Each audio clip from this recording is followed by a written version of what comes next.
तो आज की वीडियो में हम लोग बात करने वाले हैं सेकंड जो गवर्नमेंट की स्कीम है, जो आप एक्सपोर्ट करते हो तो आपको बेनिफिट मिलता है एक्सपोर्टर को, वो है रोड टैप। और टेक्सटाइल सेक्टर में ये आता है रोस्टेल। तो 0.5% से लेके 5% तक आपको बेनिफिट मिलता है। इसमें सरकार कैशबैक देती है। ये एक पेटीएम कैशबैक की तरह है, मतलब आपके अकाउंट में आएगा, आपको वैसे मिलेगा, मतलब डायरेक्ट आपके अकाउंट में नहीं आएगा। ये पेटीएम कैशबैक की तरह है जिसको आप ट्रांसफ़र कर सकते हो। आइस गेट पे मिलता है, स्क्रिप्ट बोलते हैं इसको बेसिकली, रोड टैप की स्क्रिप्ट और रोस्टेल की स्क्रिप्ट। सही है।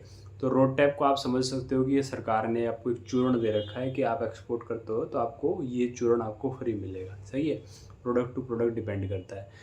रोस्टेल एक प्रकार की, मान लो आप थाली मान लो, और ये स्पेशल टेक्सटाइल सेक्टर के लिए, अगर आपने टेक्सटाइल एक्सपोर्ट किया इंडिया से तो ये थाली आपको फ्री में मिल जाएगी। तो ये वाली कहानी रहती है। बेसिकली सरकार क्या चाहती है? सरकार चाहती है कि इंडिया से एक्सपोर्ट बढ़े, इंडिया, मेड इन इंडिया का झंडा हर जगह लहरे। तो इसके लिए सरकार आपका कमर थपथपाती है और बोलती है कि बढ़िया है, आप एक्सपोर्ट करो।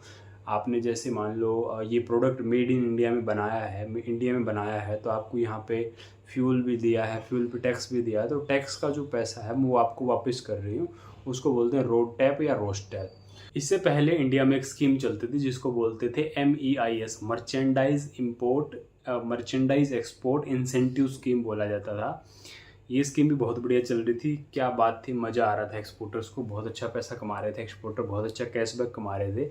लेकिन उसके बाद USA के चाचा जी ने WTO में केस डाल दिया कि ये जो इंडिया है ना, अपने एक्सपोर्टर्स को बहुत ज़्यादा बेनिफिट दे रहा है फ्री में, तो इसको थोड़ा रोको। तो इंडिया उसके चक्कर में केस हार गई।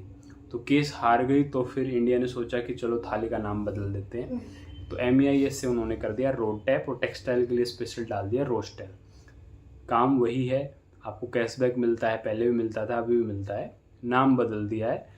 वो WTO के चक्कर में उसके रूल्स एंड रेगुलेशन को फॉलो करना पड़ता है। तो ये इसको बोलते हैं, पहले जो MIS बोलती थी, अगर आपने किसी ने पढ़ा है तो MEIS की स्कीम चलती थी, अब वो हो गई है रोड टैप और रोस्टेल। तो अब सरकार आपको दो तरीके के ऑफर दे रही है। फर्स्ट दे रही है आपको DBK, सेकंड दे रही है आपको रोड टैप या रोस्टेल। सही है। ये कॉम्बो ऑफर है। ये 0.5% से लेके 5% तक का आपको कैशबैक मिलता है। मान लो आपने 1 करोड़ एक्सपोर्ट किया तो अगर उसका 2.5% भी मान लो तो 2.5 लाख रुपए आपको सरकार की तरफ से मिलेंगे। प्रॉफिट को छोड़ दो, प्रॉफिट जो आपका है 20-30%, 50%, वो अलग है। पैसा आपको एडवांस मिल रहा है। तो इसलिए ये बिज़नेस बहुत बढ़िया है। सरकार आपका हाथ बढ़ाती है, सरकार आपको सपोर्ट करती है कि शाबाश, जाके एक्सपोर्ट करो, हर दुनिया के कोने कोने में मेड इन इंडिया का प्रोडक्ट होना चाहिए। लेकिन इसके लिए कंडीशन होती है कि आपको शिपिंग बिल फाइल करते वक्त येस प्रेस करना है। अगर आपने नो दबाया तो समझो गेम ओवर, आपको कैशबैक नहीं मिलेगा। तो ये वाली कहानी है। जब आपका CHA आपके पास से ड्राफ्ट भेजता है शिपिंग बिल का, उसको आपको ध्यान से चेक करना है। आपने रोड टैप रोस्टेल को आपने येस कर रखा है, DBK को येस कर रखा है, सारे जो बेनिफिट सरकार देती है उनको येस कर रखा है, तब जाके आपको बेनिफिट मिलेंगे, अदरवाइज बेनिफिट नहीं मिलेंगे। ये ध्यान रखने वाली बात है। मेरे साथ एक बार कॉमेडी हो गया था। मेरा शिपमेंट शिपिंग बिल में मैंने नो कर दी, मतलब येस और नो मैंने चेक नहीं किया, और एक्चुअल में CHA ने नो कर रखा था। तो 50,000 के समथिंग का मुझे टोटल रोड टैप मिलना था, वो मुझे नहीं मिला क्योंकि मैंने नो कर रखा, मतलब येस और नो, मतलब मैंने देखा ही नहीं एक्चुअली शिपिंग बिल को। तो आपको शिपिंग बिल को ध्यान से देखना है। बाय डिफ़ॉल्ट कई बार क्या है, CHA उसको नो कर देता है। उसके पीछे भी कई रीजंस होते हैं CHA नो क्यों करता है। कस्टम्स के रीज़न होते हैं, वो भी आपको बता रहा हूँ कि क्या रीजंस आपके आ सकते हैं। बट मेन चीज़ ये है कि अगर आप उसको नो कर दोगे या येस नहीं करोगे तो आपको बेनिफिट नहीं मिलेगा। CHA का जो नो करने का रीज़न रहता है इसके पीछे, वो सिंपल रहता है। जब अगर आप उसमें शिपिंग बिल में येस फाइल करते हो तो आप गवर्नमेंट से बेनिफिट लेना चाहते हो। तो अगर आप बेनिफिट लेना चाहते हो तो सरकार एक एक चीज़ को चेक करेगी, उसके अधिकारी एक एक चीज़ को चेक करेंगे कि आप गलत HS कोड के अंदर तो बेनिफिट नहीं ले रहे हो। फॉर एग्जांपल, आप एक ऐसा प्रोडक्ट एक्सपोर्ट करते हो जिसमें रोड टैप आपको मिलना है 1% और आपने उसमें डाल दिया 5% वाला, तो यहाँ पे सरकार थोड़ा आपके लिए तसल्ली, अपनी मतलब जो बेनिफिट दे रही है उसको जांचने पड़तालने के लिए जो ऑफिसर्स लगा रखे हैं। फिर ऐसे मान लो कि जैसे CBI की रेड पड़ी है, आपके सैंपल्स खोल के देखे जाएंगे, एक एक HS कोड आपका वेरीफाई किया जाएगा, सारे आपने डॉक्यूमेंट लगाए कि नहीं लगाए। तो इस चक्कर में CHA क्या करता है कि जल्दी, अगर आपको शिपमेंट जल्दी क्लियर करवाना है, आपको जल्दी है शिपमेंट क्लियर करवाने की, तो आपका CHA उसमें नो कर देता है। और ये आपको CHA को मेंशन करना पड़ता है कि आपको गवर्नमेंट बेनिफिट चाहिए या नहीं चाहिए, क्योंकि अगर उसने नो किया तो कोई उसके पास कॉल नहीं आएगा कस्टम से, और उसने येस किया तो उसके पास कॉल आएंगे, तो उसकी भी हेडेक है। तो वो अपनी हेडेक बचाने के लिए भी कई बार आपका नो कर देता है। तो ये एक्सपोर्टर की जिम्मेदारी है, आपको प्रॉफिट चाहिए, आपको पैसा चाहिए, आपको बेनिफिट चाहिए, आपको चेक करना पड़ेगा। अब ये जो रोड टैप होता है ये ड्यूटी फ्री स्क्रिप्ट होती है, आपके आइस गेट में आपको मिलती है। तो ये क्या है कि आप या तो इम्पोर्ट ड्यूटी भरने के लिए आप इसको यूज कर सकते हो, या फिर सरकार ने सहूलियत दे रखी है कि मान लो आप तो सिर्फ एक्सपोर्ट करते हो, मान लो आप इंपोर्ट नहीं करते, तो आपको इतनी ज़्यादा इंपोर्ट ड्यूटी भरने की ज़रूरत नहीं रहती।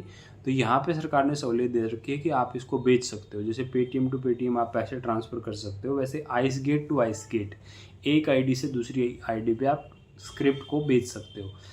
इस स्क्रिप्ट के लिए आपके सारे डॉक्यूमेंट लगेंगे, बायर के सारे डॉक्यूमेंट लगेंगे, और आपका CHA या CA आपको एक बिल ऑफ सप्लाई देगा, उसमें आपको सारे चीज़ें भरनी पड़ेंगी, तब जाके आप उस स्क्रिप्ट को दूसरे आदमी को सेल कर सकते हो। इसमें भी कई गेम रहते हैं, जैसे इम्पोर्टर्स भी, जो इम्पोर्ट कर रहा है वो सोचेगा यार मैं आपसे स्क्रिप्ट क्यों लूँ, अगर मान लो मेरे को पैसे ही देने हैं तो मैं डायरेक्ट गवर्नमेंट को दे देता हूँ। फॉर एग्जांपल 1 लाख रुपए उसको इम्पोर्ट ड्यूटी भरनी है, तो आप उसको बोलते हो भाई तू 1 लाख रुपए भरेगा, वहाँ मैं तेरे को 5% का डिस्काउंट दे रहा हूँ, 5,000 रुपये, तो मेरे को 95,000 रुपये दे दे, मैं तेरे को 1 लाख की स्क्रिप्ट दे देता हूँ।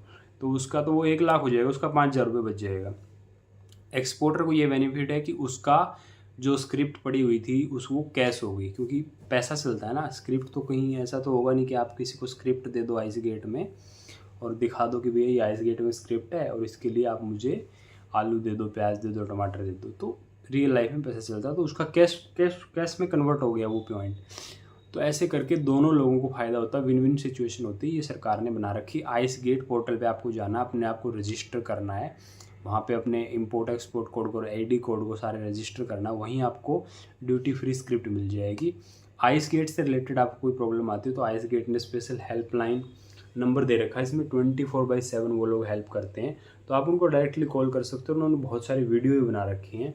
आइस गेट पे भी मैं आपको डिफरेंट वीडियो दे दूँगा आने वाले कोर्स के, जैसे जैसे फ्लो बन रहा है, तो आइस गेट पे भी आपको पूरा बता दूंगा। बाकी आप जा सकते हैं isgate.gov.in पे, तो आपको पूरा मिल जाएगा वहाँ पे क्या बेनिफिट है, क्या चीज़ सीन है, HS कोड क्या है, इस पे इम्पोर्ट ड्यूटी कितना, एक्सपोर्ट पे कितना सरकार बेनिफिट दे रही, वो चीज़ भी आप सारी। और स्क्रिप्ट बेचने के लिए मेन तो आइस गेट को यूज़ कर ही सकते हो आप। टेक्सटाइल वालों को सरकार ने अलग से बेनिफिट दे रखा है, जैसे 5% आपको वो मिलेगा, रोस्टेल मिलेगा। रोस्टेल एक बड़ा ही अजीब सा नाम है, state and central level tax levies remission of but नाम कुछ भी रख लो आप, बात वही है। आपको पेटीएम कैशबैक मिलेगा, सही है। पेटीएम कैशबैक की तरह, फ्लिपकार्ट कैशबैक की तरह आपको कैशबैक मिल जाएगा। आप उस कैशबैक को आइस गेट पे ट्रांसफ़र कर सकते हो, ice gate to ice gate दूसरे को बेच सकते हो, स्क्रिप्ट को बेच सकते हो। जैसे कई बार ये रहता है कि मान लो आपको आइस गेट चलाना नहीं आता या आपको कोई फॉर्म भरना नहीं आता, तो उसके लिए आप एक्सपर्ट चूज कर सकते हो। आपको CHA CA या बहुत सारे कंसल्टेंट मिल जाएंगे जिनको आप पैसा दोगे, उनकी सर्विस चार्ज दोगे, तो वो आपके लिए काम कर देंगे। जैसे मैं USA में एक बार कंपनी खोल रहा था, तो वहाँ पे बहुत सारे डॉक्यूमेंट भरने थे, वो डॉक्यूमेंट भरने नहीं आ रहे थे। CA मुझे बोल रहा था ये बोल रहा, तो मैंने उसको बोला आप अपनी फ़ीस बताओ, आप सारे डॉक्यूमेंट को भरो। तो ऐसे करके CHA या CA आपके सारे डॉक्यूमेंट आपके बिहाफ पे काम कर सकता है। आइस गेट आपको नहीं चलाना आता, कोई प्रॉब्लम नहीं है, काम हो जाएगा। स्क्रिप्ट भी बन जाएगी, आइस गेट पे आपकी ID भी बन जाएगी, बिक भी जाएगी, सब कुछ हो जाएगा। तो ये है रोड टैप और रोस्टेल की पूरी कहानी। आपको सरकार बेनिफिट देती है, कैशबैक देती है कि पेटीएम पॉइंट की तरह उसको आप ट्रांसफ़र कर सकते हो आइस गेट पे। आपको फॉर्म भरने पड़ते हैं, आने वाले वीडियोज़ में आपको बता देंगे। बाकी आपको इंपोर्ट एक्सपोर्ट से रिलेटेड कंसल्टेंसी चाहिए, आप मुझे DM कर सकते हैं, व्हाट्सअप कर सकते हैं, वीडियो को लाइक शेयर सब्सक्राइब कर सकते हैं। प्रीमियम कंटेंट आपको मैं दे रहा हूँ, कोई बेकार की बात नहीं है, टू द पॉइंट जो एग्जीक्यूट किया जा सकता है स्ट्रेटजी, वो आपको दे रहा हूँ। तो इसके लिए आप वीडियो को लाइक शेयर सब्सक्राइब कर सकते हैं। वीडियो देखने के लिए बहुत बहुत धन्यवाद। Thank you so much. जय हिंद। मिलकर करते हैं एक्सपोर्ट। जय हिंद। Thank you.